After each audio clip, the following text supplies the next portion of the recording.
Hey guys, today on People Now. Baby Shark is blowing up the Billboard charts. The very trendy butt facial.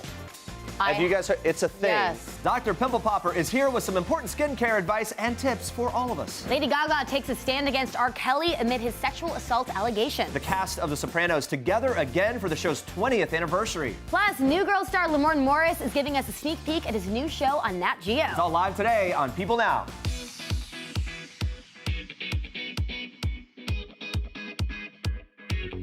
Good afternoon, everybody. Welcome to People Now. Here we go. I know, a lot of fun stuff today. I can't believe we have Dr. Pimple Popper. It's like your best day of your life. Comes true one day at a time here, just more and more of these things. We're kicking off the show with one song that's going to be stuck in your head all day. Just entered the Billboard Hot 100 charts this week at number 32. No, it's not a new T Swift song. Listen. There it is. That's all we're going to do, and that's all it takes to get that thing stuck in your head forever. The song that kids everywhere are obsessed with. My kids love it. Sweeping the nation with listeners. According to Billboard, the song was streamed 20.8 million times just in the past week. 73% of those streams coming from video. In case you can't get enough Baby Shark, have no fear. Ben Jong, chief executive of the South Korean educational brand Pink Fong, says that they are currently developing the sensation into a full-fledged entertainment brand. It'd be a whole thing. The best way to get a hit single, really popping some celeb endorsements here. Ellen DeGeneres, Cardi B, James Corden, they have all made mention of it. James even put on a fully developed baby, mommy, and daddy shark performance with Sophie Turner and Josh Groban. I don't know if you remember that. It's all out there for that, but I like the song initially. But it's been around for a while. It's weird that I think now with the video, there's this resurgence, so now people are paying it more attention. And of course, when it hits the Billboard list, then of course it's a big thing. It's hilarious. And it just replays. But Baby Shark is the subject of our question of the day today. So we know you've probably contributed to those 20.8 million streams this week. We want to know, how many times have you listened to Baby Shark this week? Or just today. Yeah, so vote in our People poll or just tweet us your thoughts with the hashtag #PeopleNow. We're going to get in on those results a little later, but now we move on to more of what's trending today. Kevin Hart is definitely not hosting the Oscars, and according to Variety, this year's Academy Awards ceremony will officially not feature a host at all. Instead, for the first time in 3 decades, producers will select a group of A-listers to appear in a variety of different skits. The show is 6 weeks away, so now the Oscars team is scrambling for the talent needed to pull this off. Hart was initially booked for the gig, but pulled out after the Academy demanded an apology over resurfaced tweets, many described as homophobic. The comedian appeared on the Ellen DeGeneres show last week, where it seems he could still be reinstated at that time for the job. He put an end to rumors that he may be signing back on as a host on Wednesday. He told GMA, here was his quote, "I'm not hosting the Oscars this year," pretty definitive. On whether he would host ever in the future, he said this, "It's hard to predict what can happen." Yeah, so it's confirmed he won't be back. There was that glimmer of hope he'd be back when he was on Ellen, and everyone was kind of deciding if that was a good move or not. So officially, he's not going to be there. I was surprised because she was really pushing for him to do it at all costs. Even called the Academy. Yeah, and saying that it would, like, the haters would win if he didn't host. So it was kind of set up there. I'm shocked that they're not having a host. How hard can it be to find a host? That's the other thing, right? I know. Yeah. It's not. There's so many people that would do a great job. So I'm curious to see what the skits are going to look like. Obviously, the SAG Awards before the last 2 years have been hostless, so I think maybe it'll go a little bit like that. Well, there'll be a lot more star power in all the bits they do. Maybe more enjoyable. Yeah, maybe. We'll see. All right, let's move on to this. Lady Gaga, speaking out against R. Kelly. Kelly has come under intense scrutiny in the wake of the Lifetime docuseries Surviving R. Kelly, which features interviews with women who claim that he sexually and physically abused them and other young girls for decades. Now Gaga, who collaborated with R. Kelly on the song Do What You Want With My Body in 2013, she says in part on Instagram, quote, "I think it's clear how explicitly twisted my thinking was at that time." Gaga says she herself was sexually assaulted at the age of 19 and vowed to have the track removed from iTunes and all streaming services. She says at the time she made the song and video with R. Kelly, her intention was to create something extremely defiant and provocative because she was angry. She said she, quote, hadn't processed the drama that had occurred in her own life. She also tweeted, "I stand by anyone who has ever been the victim of sexual assault." Now, after the docuseries aired, police announced that they would be looking into the allegations made by the women, while many in Hollywood, including John Legend, Neo, Ava DuVernay, continue to call out the R&B singer and promote hashtag Mute R. Kelly. We move on now to a disturbing story. Watch this. This woman was unable to move. She was unable to communicate. That was Sergeant Tommy Thompson of the Phoenix Police Department at a press conference Wednesday, revealing some shocking details of a sexual assault investigation. Listen to this. Authorities discovered that a 29-year-old Native American woman in a vegetative state had given birth to a baby boy at an Arizona-based nursing facility in December. On the day the baby was born, officers responded to a call that he was in distress and was having trouble breathing. The woman who had given birth to the baby has been in a vegetative state for 14 years after a near drowning, and according to Thompson, was obviously unable to move, unable to communicate, and unable to give consent. It's a horrifying story. An attorney for the woman and her relatives revealed that her family is outraged, traumatized, and in shock by the abuse and neglect of their daughter at the facility. They also conveyed that the baby was born into a loving family and will be well cared for. Now, in a statement obtained by people from the health facility, police are currently seeking DNA samples from all male staffers in a push to identify the baby's father. Now, both the child and the woman are currently recovering at a local hospital. Man, just an unbelievable story. Horrifying on every level. It's absolutely disgusting, and I hope that they find out who did it. You can't imagine being that family and getting that kind of Yeah. news. You put someone there, you expect them to be cared for, and then this happens. Anyway, I have so many questions about how this could have happened. We'll hopefully find out more in the days to come. But you have Star Tracks for us now. Yes, on a different note here, we are kicking off Star Trek today with a Duchess who's doing some good. For the first time this year, Meghan Markle has stepped out to visit one of her new causes, SmartWorks. The organization helps vulnerable and unemployed women gain skills to rejoin the workforce. The Duchess of Sussex is expecting her and Prince Harry's first child in the spring, and for the first time ever, she dressed her baby bump in a maternity dress for this outing. It's a chic black midi-length dress with a subtle ribbed crew neckline, designed by New York-based maternity brand Hatch. Now, Hatch has been worn by celebs like Scarlett Johansson and Jessica Alba in the past. We know its founder, Ariane Goldman, must be excited about Meghan wearing one of her garments. When she announced her pregnancy in October, Goldman joked to The Hollywood Reporter. She said, "Do you know anyone who knows Meghan Markle?" Well, dream come true here. 12 years after its finale aired, fans still have a lot of love for The Sopranos. Apparently, so does the cast. The former co-stars reunited for an interview that aired Thursday morning on The Today Show. One of the main focuses of the interview was, of course, memories of the show's lead, James Gandolfini, who died unexpectedly almost 6 years ago. Watch this. I thought you were a bacala man, Uncle June. What are you doing eating sushi? On the golf course when he insulted me. What did I do? He could do things. Everybody cracked up. And then he made me cry when he said, I can't even say it. He said, "Don't you love me?" I mean, don't you love me? So heartfelt there. The actors went on to reflect on more of their favorite times with Gandolfini. Jamie Lynn Sigler, who played his teenage daughter, recalled how protective he was over her. And Robert Eiler saying, quote, "The way that he would check up on us behind the scenes, the care he felt, and the responsibility he felt to make sure we were okay, you don't find that very often. It's really special." Vincent Pastore, who played Sal, said, "You people don't have any idea how great it was to work with James Gandolfini. He was the best."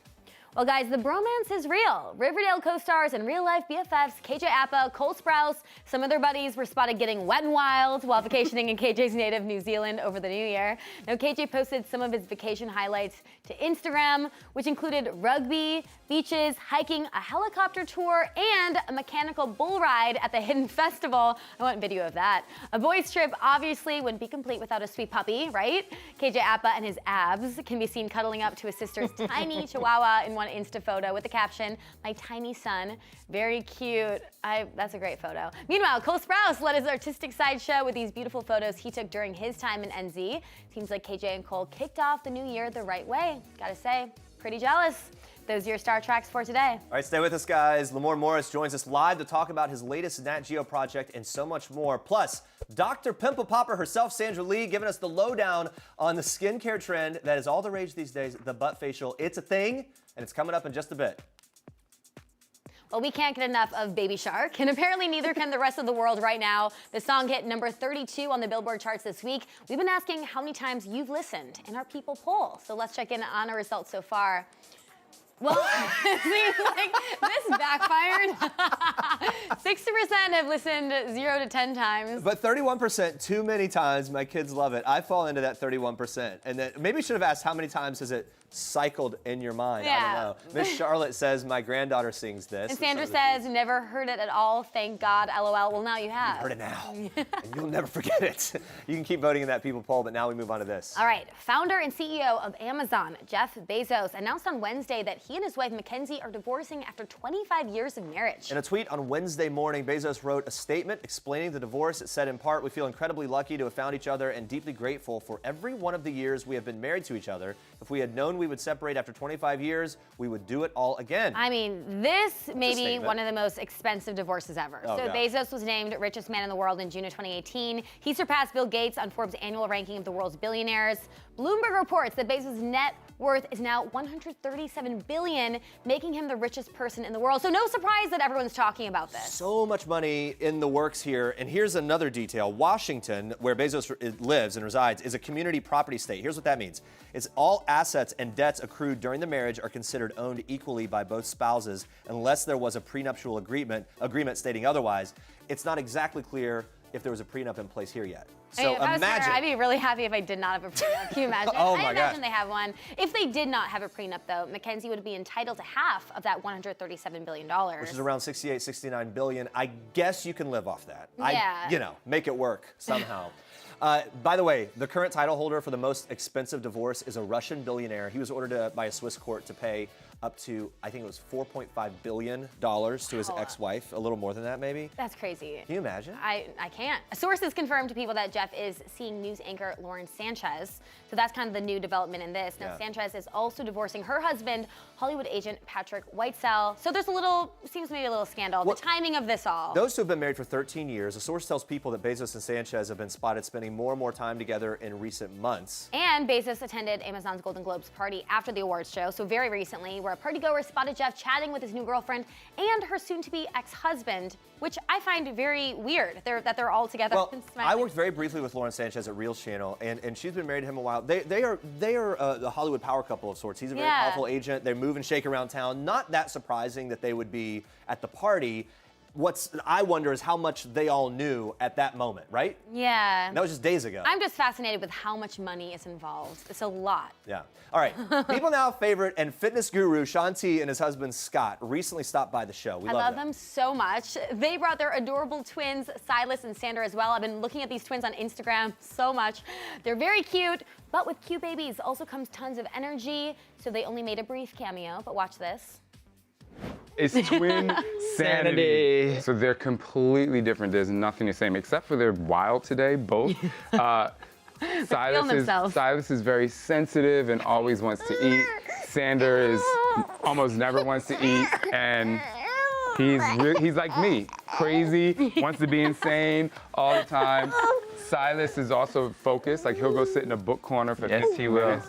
Sander will sit there for a little bit and then want to go do something else. So Scott always teases me and says, Sander is almost exactly like you. Just like you.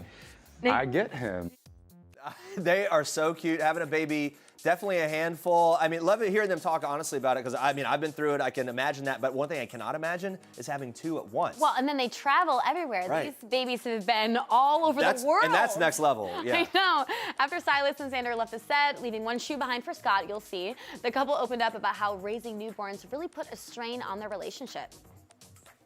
There was a point in that first 4 months of having kids, I thought I had ruined our relationship because we both wanted kids, and after 10 tries, he's like, I'm done. And I said, no, we're gonna keep going. And it was the 12th try that we succeeded.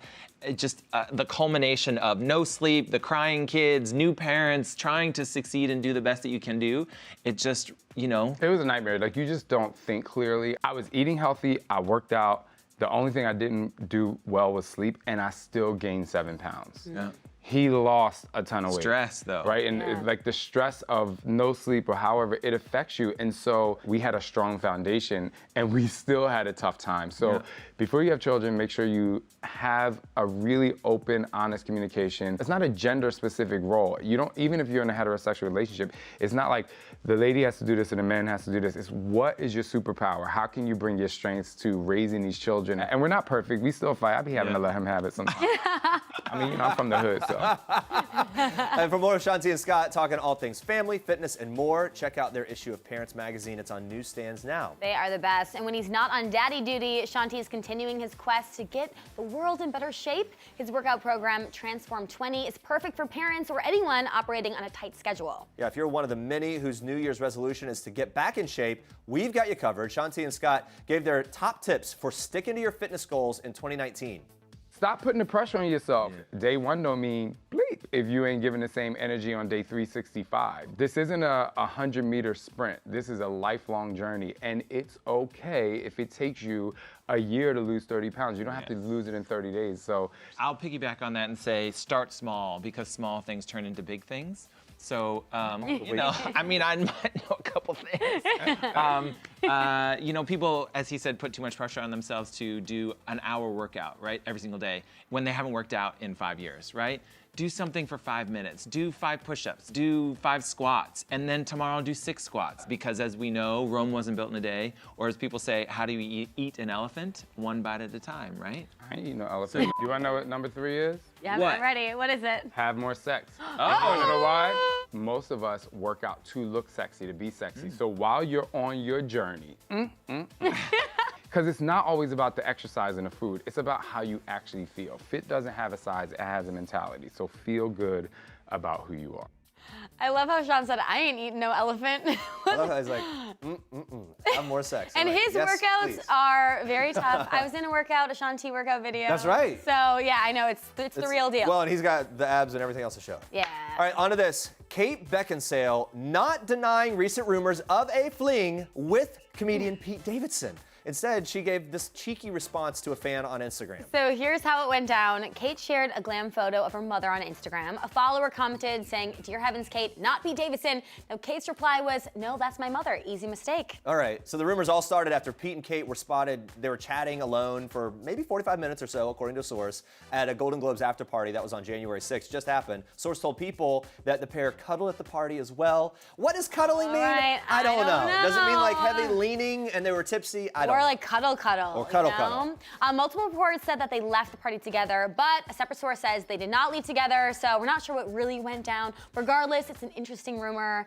What's your reaction to this? My reaction is like, good for you, Pete Davidson. I think Kate Beckinsale is unbelievable. She tops, I think, many of my friends' list of like hottest in Hollywood. She's stunning. I mean, she's 45, he's 25. I'm kind of agreeing with the followers saying maybe not Pete Davidson. For her, The other thing is, can Pete Davidson just is he mature enough for Kate Beckinsale? But no, well, after all he's been through, can he just have a night out and speak with women at a party without That's getting true. like the rumors Well, swirling? can you imagine you have a drunk heart-to-heart like we do all the time? Not us, but I'm saying in general. No, just people just have And those. then everyone's like talking about it, which here we are. Yeah. Anyway, but Kate Beckinsale, man, Pete, good for you. For Yeah. Pete, this all comes, of course, on the heels of a whirlwind romance with pop star Ariana Grande. We've talked at length about that. The couple managed to start dating. They got engaged. They broke up all within a year. It was a whirlwind for sure. All right, here is something to look forward to. ABC News is airing a 2-hour documentary on the Bill Clinton and Monica Lewinsky scandal tonight at 9 p.m. Eastern. The special is called Truth and Lies, Monica and Bill. It marks the 20th anniversary of the president's impeachment proceedings. It includes calls secretly recorded by Monica's confidant, Linda Tripp, and the documentary also has new interviews and rarely seen or heard evidence assembled by that special counsel. All right, take a look at a sneak peek we have for you. Monica had been sent to the Pentagon with the president's promise that after the re-election, she would return to the White House. The elections come and go, but Monica Lewinsky's not brought back. She becomes distraught and even a little frantic. It's so hard. I know, but if it's any consolation... You have no idea how hurt I am that I'm not going back. I know. No idea. It's the worst. It's the worst. I know that. You listen to these tapes, it's hard not to feel for her. You know, she's insecure, she doesn't understand the relationship. How could she? This is no normal relationship. Wow, so emotional, so raw there in that documentary clip. You know, Monica Lewinsky, this whole scandal kind of resurfaced a bit during the last presidential election. It's hard to believe it's been 20 years and we still talk about it. I also think with the recent Me Too movement, it's kind of given it new legs. People maybe thought a certain way about it back then. Now, re-looking at it, maybe think differently. Yeah. Very fascinating. Looking forward to watching this, seeing what new information we learn. Truth and Lies, Monica and Bill airs tonight at 9 p.m. Eastern Time on ABC. You guys have no idea how excited I was when I found out that Dr. Pimple Popper herself, Dr. Sandra Lee, was actually coming into the show. Very pumped for that. Way too excited about this. Over the Dr. top. Lee quickly learned that her extraction videos were more than educational. They were actually entertaining to some and a viral sensation. And therapeutic. Here's what she had to say about the whole thing. Watch.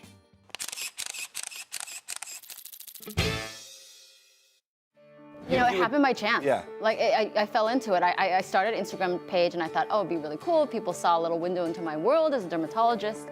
And then I posted a blackhead extraction video, and it got a noticeable increase in attention. People were tagging their friends or saying how cool it was. And I thought, what is this? This is really weird. Right. So I did it again, and it happened again. And then just build and build and build. Well, I just discovered then that there was a subculture on the internet of people who shared popping videos with each other. What do you think is behind the fanaticism and the satisfaction of it? Have you gotten any scientific? I feel like I feel like the reason why it grows is because in general it makes people happy for some reason, and it's sort of like a cleansing feeling. Also, it decreases people's panic or anxiety. People use them as bedtime stories to sleep. Maybe it has something to do with our grooming tendencies, you know, like that we descend from primates. They like the sound of my voice. We have this innate need to just want to dig in there and start picking around. Some of us like to do that. Yeah, it's very cathartic. It's sort of like riding a roller coaster, like, you know, the euphoria that you get, the endorphins, and like there's like an ending to it, you know. It's making me feel worse about myself because I love it. It's fine. It's fine. It's fine. It's a sign of genius. It's a sign of genius. There you go. I can confirm most of those things anyway. Of course, Dr. Lee's social media success turned into a wildly popular and still addictive reality series. We talked about her reality TV success and the most shocking case that she has seen thus far. They keep doing, you know, they keep making it bigger. I mean, there's bigger lipomas that I've ever seen. They keep outdoing themselves. The most cases that I've never had to tackle before. And just these stories of these people that, you know, they're really challenging cases, and I can't not to try to do something. If it's not me, maybe I can find somebody else to help them, because they really are, they're at their last, the wit's end sort of thing. What's interesting about your channel, and I guess in some of the things that you've talked about before, when we could see the extraction, whatever, but you don't necessarily get to see, and you even haven't really seen the life of the people surrounding it. Now the show has given you that opportunity. Has that touched you in a special way? How has that made you feel? It is humbling. It's really like gratifying. It's really a wonderful like blessing that I get to see that. I don't know, the popping videos are a little weird for me, but I think it's sweet how invested she is in her patients, both medically and emotionally. Season 2 of Dr. Pimple Popper premiered this week on TLC, so make sure to check that out. Now, it seems like a long time coming, but Dr. Lee finally launched, what else? A skincare line. So many skincare lines out there. What makes hers stand out? Watch. You know, there's a lot of physician-run or celebrity-run skincare lines, and mine is very different. I feel like I have this platform that I can show people, and I educate people. I trick you into educating you, and now you know there's a cyst and a lipoma. Right. And so I feel like if I can teach people about their own skin conditions, because there's so many people who can't see a dermatologist, hopefully I can create a medically based skincare line that people now know, okay, this is the kind of product I need. They're gonna be more compliant because they're gonna understand how it works, and they're gonna feel really proud that they did it themselves. Now, full disclosure, our producer has already tried all of the SLMD products, can confirm they are great. Her skincare line, SLMD Skincare, is available now. Now, I had a question for her about a new kind of facial. I was actually asking for a friend here, but let's check this out. The very trendy butt facial. Have you guys heard? It's a thing. Yes. You get the steam, whatever the treatment is. How was it for you? I did not do it, actually. Well, if you wear really tight jeans and things like that, sometimes you can pull, if you have hairs in the area, and it causes a little acne breakout, or what we call folliculitis. And, you know, it doesn't allow your skin to breathe very well, so that's probably one of the biggest things. Yes, sweat, constriction, all that. occlusion. Yeah, right. So it's more, sweat, so close. Like yeah, and so it's really good. Even these acne medications that you use, you can apply them to other areas of your body. You can put it on your back, you can apply it to your butt. Now we know. All right, you guys, we are super excited for today's guest. You know him best as Winston Bishop from the hit comedy series New Girl. Now stars on a new show on Nat Geo called Valley of the Boom. Let's take a look. Hey there. Remember me? No? Well, that's okay. Most people don't remember the stockbrokers, but me, myself, yeah, I'm gonna be here for a while, so get used to me. Name's at the bottom. Check it. Name's not at the bottom. Has anybody seen my Chiron? Has anybody seen my Chiron? I apologize, ma'am. You didn't deserve that. That woman did not deserve that, but we deserve him. Please welcome to the show, Lamorne Morris. How are you? Sterling K. Brown, thank you. Yeah, good to see you. Good to see you. Yeah, okay, let's start out with this. Valley of the Boom. It's Yeah. about the uprise of the internet in the 90s, if you Yes. remember that. How would you describe this? Oh my gosh! So this show is it's a bit of a disruption. Our director Matthew Carnahan likes to describe it as that. The show essentially it tells the tale of a few companies that kind of help start social media and make the internet accessible to certain people, whether it be streaming, whether it be social media, things like that. And in this show, what's interesting about this show is that the truth is stranger than fiction. So what really happened back then in order to get these companies off the ground, in order to get access to what we call the internet today, crazy stuff had to go down. And this show kind of documents that. all that. Yeah. You were in your early teens when the internet boomed, right? Yes. I remember, I think back about this, the first time I ever saw AOL Instant Messenger, my friend had a computer and I was like, I don't get it. Someone typing on the other end, it didn't make sense. My parents wouldn't let us have the internet in our house. What was your like initial interaction with the internet? Do you remember that? Like, I do. I'm from the south side of Chicago, and we didn't have access to that type of technology at the time. So when I moved to the western suburbs of Chicago, everyone had a computer. Kids were learning how to build websites already. Right. And I was like, what is a web who? like a spider web? Like, what are we talking about? Right. And so my first interaction with the internet was me finding out that I could search for things. So the first thing I did was search for basketball players. Photos. I was like, I could look at a photo of Vince Carter. Oh, it's Michael Jordan. And I'm printing out pictures. The instructor was kind of confused by my enthusiasm for the whole thing. Yeah, I was such a novice at it that all I did was print out pictures of basketball players. And to this day, I still have them. Oh, really? Yeah, they're at my mom's house. that. They're in like a little plastic thing. Like laminate type Yeah, thing? it's because I was so excited about that. Kids are building websites. That's what you searched then. Now, what do you search the most? You don't want to know. I'm experienced now. Did you have any prior knowledge of the internet, the history of it? Like, No. Did you do a deep dive of it? I didn't prior to it. I just knew what you kind of grow up into it, you know what I mean? And what's happening just happens. But doing this show, I have a newfound appreciation for technology, for the internet, because you do have to take a bit of a history lesson in it to find out that companies were competing just to get a browser. Accessible to No, it's not. Some things that we don't even think twice about now were so novel then. It's such a big deal. And the genre of this is very interesting because it's not necessarily a comedy or a drama. It's kind of also a doc. Like, how do you describe the genre of it? Oh my it's something new.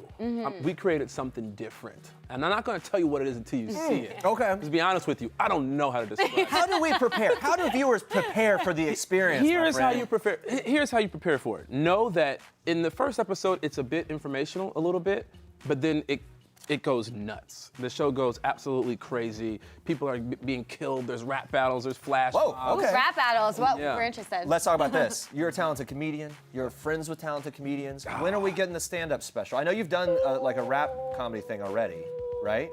And now are we working on the pieces here? Okay, it seems like there's something here. Yeah, I am. I am working on something. When your friends are comedians, I have a lot of my friends are stand-up comics and really successful. They pressure you a lot. They're like, why aren't you on stage? Because sometimes I'll go and host a comedy night or something like that.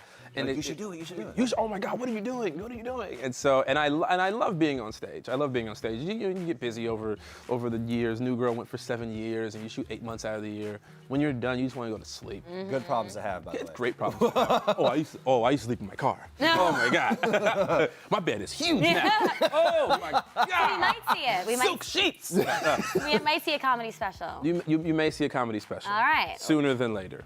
Yeah. Speaking of New Girl, though, that you mentioned, what do you miss the most about that show? Ended it like a little over a year ago, or a little over a year ago? I miss the camaraderie with the cast. I mean, we got along so well. I miss making fun of, Jake Johnson.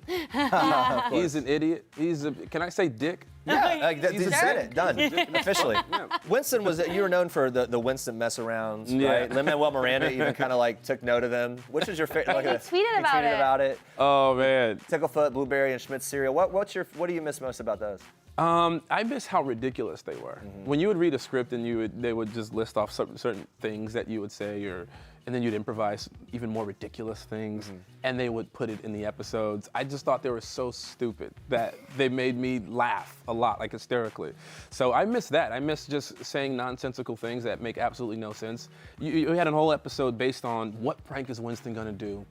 Everyone's prepared for it. And then I just put a feather in someone. The lamest thing ever. Yeah, and I'm going crazy. I'm Right. like, that to me, that's my type of humor. Well, that's what made the show so hilarious, though. Oh, You never thank you. knew what to expect. What was your reaction when you saw Lin-Manuel Miranda actually tweeted about Winston? Oh, I said, dude, stop tweeting me, bro. No. Don't need this kind of attention. No, I was freaking out a little bit. You know, he also gave me tickets to see his show. You know, so him and Lynn and Liz Meriwether, our show creator, they knew each other coming up, I guess, as writers, and so he's always been a big advocate of our show. Ooh, the perks I of the know. job. Hamilton tickets, Yeah, the right? big bed. Love that. Well, being on the show for that long, I imagine you'd want to have some sort of mementos. Did you take anything from the set? Any little? I be stealing. I be taking stuff. Well, if you turn around right now, you might not have a tie on. Wait, what was the most memorable thing that you took, though? So Winston's bedroom had this big mural of like an alien war happening. It was something that we established in season 1. And Schmidt had someone paint like an alien butthole mouth. It was like an alien mouth looked like a butthole, and it had these tentacles, and it was like a war happening. I have that mural. That's cool. I That's took actually that a really mural. cool thing to have. Yeah. You have it in your room? It's in my red room. Like, oh wow. No, Okay. it's in Yeah. another perk of the job. No, it's in my garage. It's in my Okay, yeah, maybe keep it in there. Yeah, it's in the garage. Yeah. I don't want to throw way back here, but let's quickly go back to Dr. Pimple Popper. Have you had a butt facial? Define butt facial because I may have had one. Okay. Oh, you don't know. Okay. It's Again, a steaming. I got a big bed. It's okay.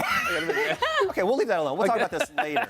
Lauren, thank you so much for being Yes, here. thank you. Such a pleasure to talk to you.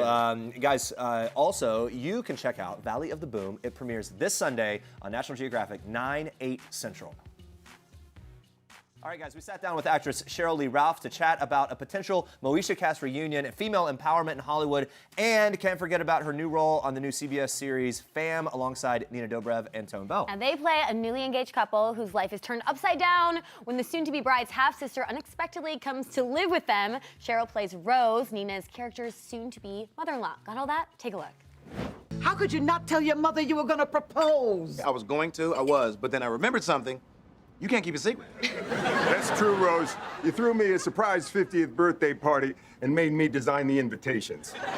Who wants to be surprised, Walt? That's how people die. So funny, and Sheryl joins us now. Sheryl, thanks for being here. It's so great. What's your reaction watching that back? You know something? I had such a great time doing the show, but I'm the kind, if I watch it, I can always think to myself, I could have done this a little different. Okay, right. A little bit different. Oh, I don't know about that timing. Oh, I should have held back maybe a second. But I go through all of that. Okay. That's why I don't watch myself. Yeah, it's a miserable experience. Oh, it's a bad place to be. You were saying before, it looks like a genuinely really fun cast. How much fun did you have working with them? We were amazed that we had instant chemistry.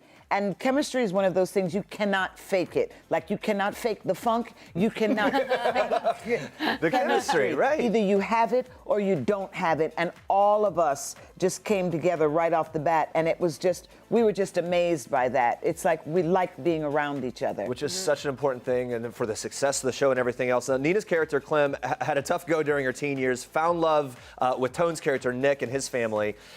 And maybe you kind of answered this, but you seem to really feel that loving family dynamic on set, right? It kind of it translates beyond the script. It's like family. It's like really family. And something terrible happened to me in my personal life during the time that we were shooting, and the response from everybody was so warm, so loving. I mean, from right on top, they were like, look, take all the time you need. Show up to shoot the show, but take all the time you need. Good. So we've had an incredible vibe from right to the very top, and we're just able to embrace each other. So it really has that essence of family. But that's amazing that they were able to rally and support you when you're going through that. Absolutely. I mean, what do you think of when people say you can create your own family? I mean, what are your thoughts on that? I think you absolutely can, because sometimes the ones that you have are so crazy, you just have to augment the family, or augment the family, you know, something to buffer it up. But absolutely, family is where you find it. And sometimes you go through life, you lose family members. Sometimes you need to replace family members so that you can still experience the hug and the warmth of family. There's nothing like family. I have 3 brothers, my kids, my husband, and I love family. Yeah, I love that. We also know and love you from Alicia. It's all about the reboots these days. Could we ever see a reboot? What would it take to get Brandy on board, you think? You know, I'm really not quite sure. I know that she had been pushing it for quite some time, but will it happen? I don't know. People are kind of working right lots now. Of so yeah. You'd be down though. Oh, absolutely. I don't know if you saw the Globes, but yeah, I did. Regina King winning for Beale Street Could Talk, which is amazing. She had this wonderful speech. Yes, you know, she did. talked about improving the gender pay gap, supporting women in the industry. What did you make of all that? You know something? It's very interesting. I looked at her winning, and I thought back to my first film, Piece of the Action, with Sidney Poitier, and there was so much talk around my performance, and one person said, oh, it's too bad she's black, because that girl could have a future. Whoa. And I'll never forget it as long as I live, and it really made me say, just because somebody is going to stop me only because of the color of my skin to completely negate my talent because of what they think of the color of my skin, I'm moving forward. So when I saw her stand up there and give that speech, I said, I know what the road felt like to build to get us to that position. So I was so happy, and all I could do was exhale, and now I'm like, give me one. Oh, to the real stuff, right? Thank you. Give me one. That's really good. And you know what? That perfectly kind of sums up the what that moment meant and how many people in the community obviously connected to that and really feel empowered by what she said. Absolutely. That's great. Yeah. I remember, look, we all remember, it was like just the other day, you would look out at the Emmys, the audience, you would look out at the Golden Globes audience, it was like a sea of white people. Yeah. And now to see that folks have actually opened up their minds, opened up their hearts, and can invite other people. There were trans people in the audience, black folks in the audience, mixed folks in the audience, white folks in the audience. I was like, yes, thank you, thank you. You ready to play a little game? I'm ready for a little All right, game. so we're calling the game Name That Famous Family. You're starring on a show called Fam. We just felt like it worked, you know, to have some famous family pictures. You guess the name of the show and the family. I don't think this is going to be hard for you, but we will see. You ready? Okay. All right, we'll start with this. Who is this family and what is the name of their show? The Brady Bunch. Yes. Boom. Ding, ding, ding. Off to a good start. Brady Bunch. Da-da-da. The Brady Bunch. All right, next family. Let's see. They have a famous catchphrase. Family Matters. Family Did I do Matters. that? Yes. You know, and bonus points if you remember their last names. Eka. Do you remember the last name of the family? I don't know what The that Winslows. name That's was. all right. You know the theme songs. So far, you're killing it. Yeah. Thank you. This family, they may appear scary. They're extremely The Monsters. The Monsters. Absolutely. Da, da, da, da, da, da, da, da, I know, you know we're getting the theme songs Theme pretty songs soon. were great. And this one is not very hard, but who is this family that's been around for decades? The Simpsons. I think you're right about that. Those yellow people. And that blue hair of hers, yes, diva, yes. Lastly- The bigger the hair, the closer to God.